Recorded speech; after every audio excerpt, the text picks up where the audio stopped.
welcome to Mock the Week. Thank you very much. I'm Dara Breen. Joining me this week are Andy Parsons, Nathan Caton and Miles Jupp, Chris Addison, Hugh Dennis and Gary Delaney.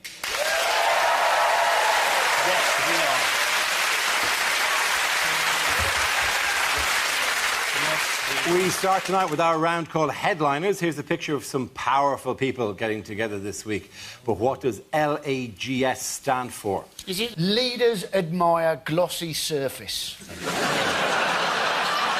Is it how David Icke sees the G8? Lizards, aliens, Germans, sociopaths. A brief concession to reality from David there with the Germans. Is it? Lonely angler goes speed dating.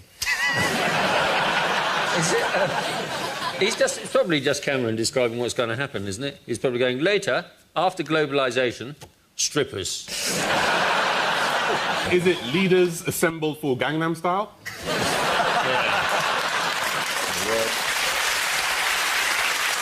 I think it might be what you can do in Ella Skinner at night, which is look at Google or sleep. Is it in fact look at guilty supplier? And you've got to look at whoever ran the table you think has been supplying arms to Syria. Interestingly, Putin's not making a lot of eye contact in that game, is he? He's just staring at the table. Is it in fact Nick Clegg's role in the whole thing? Liberals are getting snacks. Is it, describing the G8 conference, lame attempt to give a shit? Cameron's just probably describing what's going to happen. Smash the system! Smash the system! Yeah. Well done. After we've been paid. Yeah. Citizen Addison. But is it just leaders all gather somewhere?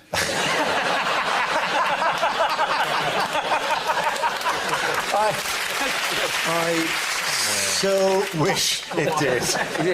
Is it leaders attend global summit? It is, of course. Thank you very, very much. Thank you. Yes, the answer I was looking for was leaders attend global summit. This is news that David Cameron has played host to world leaders at the G8 summit in Enniskillen in Northern Ireland. The two-day event saw the leaders discuss Cameron's proposals for a crackdown on tax havens, EU and USA trade arrangements and the conflict in Syria. Was Cameron and indeed the people at Enniskillen were the good hosts? The hotel they're holding this summit in is bankrupt. Yeah. They're holding a summit to fix the global financial crisis in a hotel bankrupted by the global financial crisis. It's like holding a session for a drug user in Charlie Sheen's bathroom. This is a photograph of the leaders outside near Lough Erne, looking for some reason like a Sabutio team, where they've been nailed to that plank. Sounds like something you send away for in the Sunday Express magazine. You pay £19.99 a month. This ceramic model of the world leaders can be yours in 10 different parts. It's like a fairground shooting game for Al Qaeda. They were holding it in Northern Ireland, weren't they? And I suppose one of the advantages of holding it in Northern Ireland is if they do have any anti-G8 protesters, people in Northern Ireland are just going to laugh at them, aren't they? You know, call that a protest. We'll show you a protest.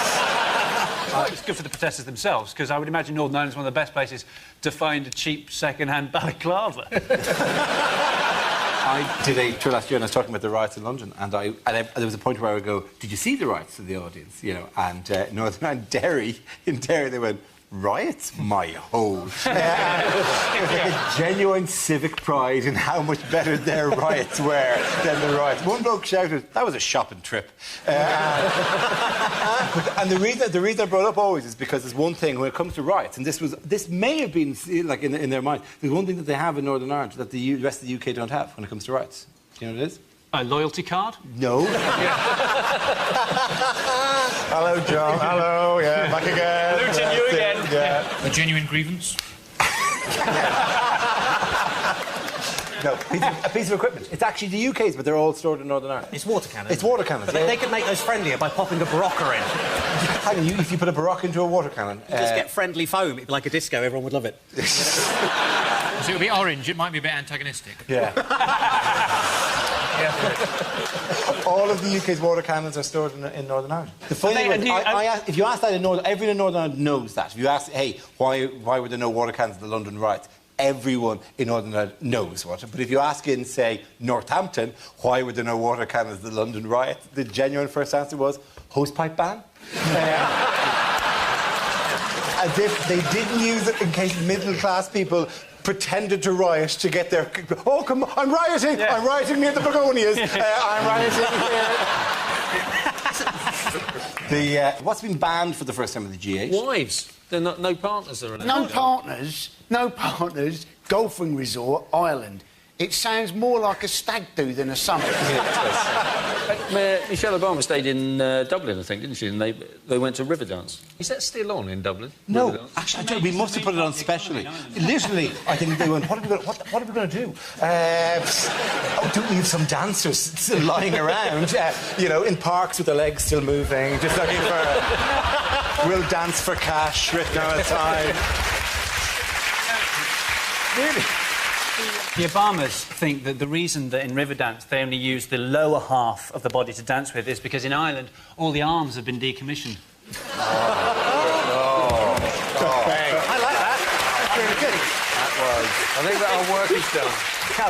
A long journey. They got there at the end. They usually have a special programme of, like, sort of visits and lectures for all the wives. And you have to feel sorry for Angela Merkel's husband, just generally.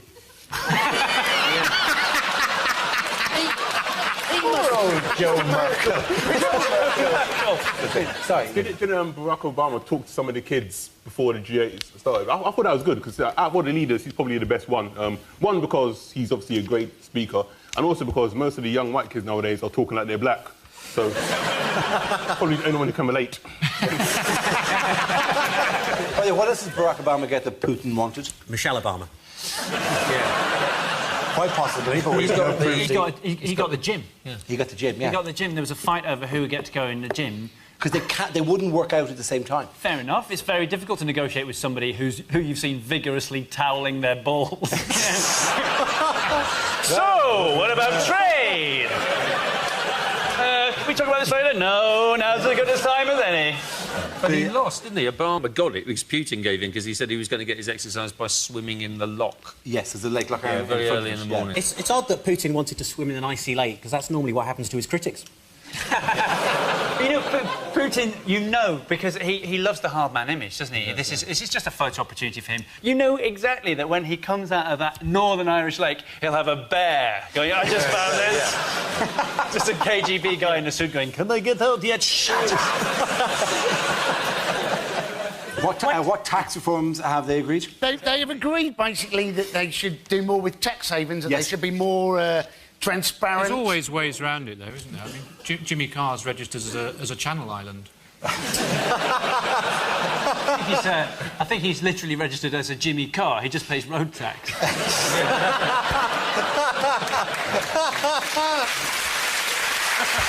Cameron spoke to things the other day about what he wanted to clamp down on. If for some reason it sang to me that he wanted to clamp down on secretive companies in secretive locations.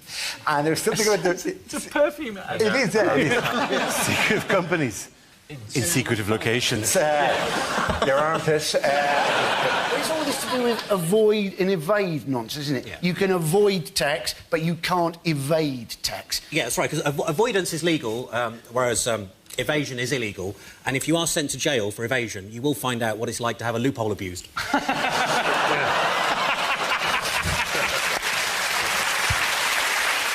In other news, why might this be affecting children? The story is that there's concern that Lego minifigures are becoming angrier. They're looking angrier, right? Of course they're angry. Of course Lego figures are angry. They're all alcoholics. It's all this for them.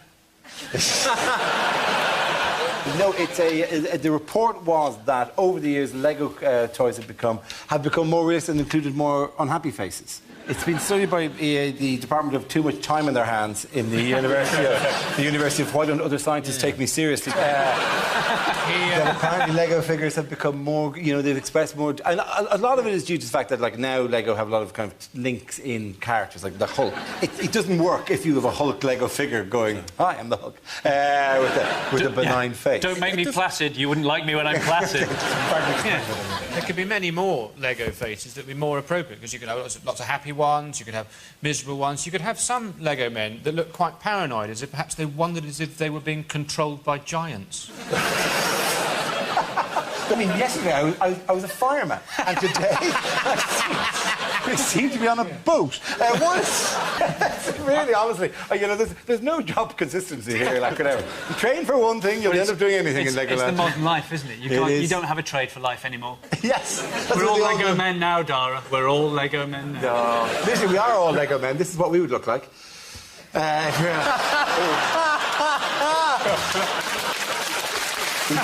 Okay. 3 of us look ridiculous, and Andy looks like Lego Colombian drug dealer. Well, Hugh looks like George Michael. Exactly. That image is exactly what I think of when I'm trying to delay orgasm. I wish I could agree. Get that round. Chris, you and Gary are the winners! That never happened. Now we play a round called It Must Be Something IG8. This game involves Nathan, Gary and Miles. So if you could make your way to the performance area, please. This round is a stand-up challenge. I launch a wheel of news, and wherever it chooses to stop, one of our performers must step forward and talk about that subject. The winner is whoever I think is the funniest. OK, here we go. Let us spin the wheel. The first subject is showbiz. Who wants to come in on that? Miles Joe. Well, what can I tell you about show business? Almost nothing. No, in fact, it's very nice to see an audience. To be perfectly honest, that's not always been the case. I remember doing a gig about 12 years ago in Edinburgh. I was doing a gig one night, and there was one person in the audience. The entire audience was made up of one person, right? And in those days, I was in a double act, right? Now, if you're in an opera or something and you and the orchestra outnumber the audience, there is possibly some dignity involved. If you're in a double act and you outnumber the audience, that is pretty much the bleakest thing that can happen, right? But we went for it because we were young and keen. Jupp and George, we were called. He's a policeman now, no longer allowed to be amusing. We were going for it. It was actually going all right, but after about 5 minutes, the audience... He put his hand up, and we said, what is it, Joe? He said, I'm really sorry to do this to you, but I have to go to the lavatory. We had to wait for him to come back.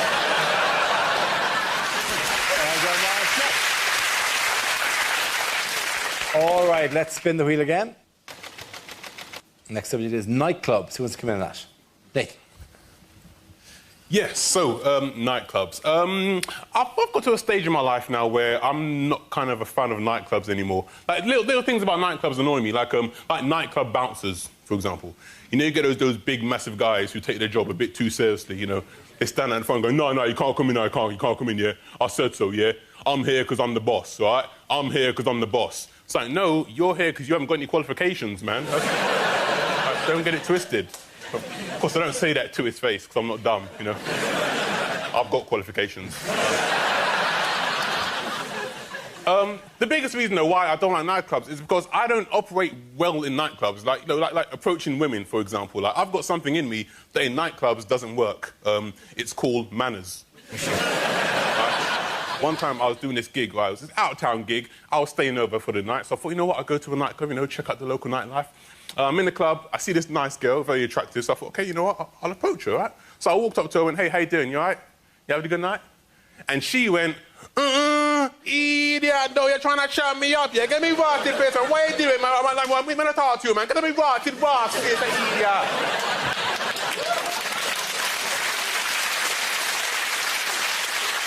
I was like, what the hell? Listen, Look, calm down. Firstly, all I did was say hello, trying to make polite conversation. And secondly, you're a white girl in a nightclub in Cornwall. Thank you very much, Nathan. So the leaders were Gary. Let's see what you've been left with. Let's spin the wheel. And